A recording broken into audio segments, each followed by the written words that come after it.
3 Fort Oglethorpe employees are now without a job. It all happened during a specially called council meeting on Friday. WDEF News host Caitlin Jones has more on the top local story. A series of job losses in Fort Oglethorpe government began with an executive meeting leading up to an unexplained resignation from City Manager Ronald Goulart. Due to circumstances beyond my control, I herein respectfully submit my resignation as City Manager of the City of Fort Oglethorpe.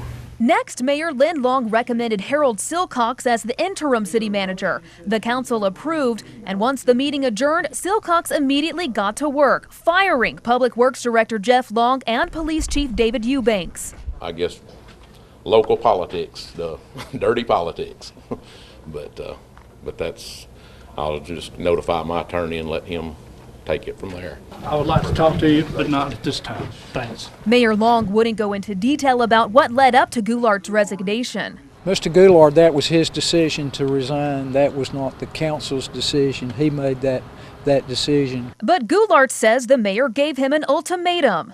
I was approached by the mayor and informed that he had the votes to terminate me, and would I go ahead and resign. We asked the mayor about that conversation. We don't talk about personnel issues around here.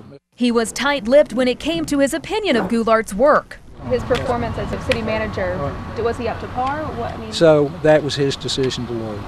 No, that wasn't the question. What did you think? And that's the answer I gave you, though. As far as reasoning behind the firings, Silcox also would not explain. You fired 2 people and you've just become the city manager. Yes, ma'am. Is there any reason behind that? Pardon? Any reason behind that? No, ma'am. That's personnel manager. Though little reasoning, the new interim city manager now has the authority to make the call on who's employed by Fort Oglethorpe. I guess I'll go back to practicing law. I know who's behind it. That's all I've got to say about that. I know who did it. In Fort Oglethorpe, Caitlin Jones, WDEF News 12. Now, the council did vote to allow Goulart to keep his health insurance until the end of the year. Mayor Long says field training officer Jeff Holcomb has been named the interim police chief. Advertisements will be placed on Monday for the city manager and public works positions.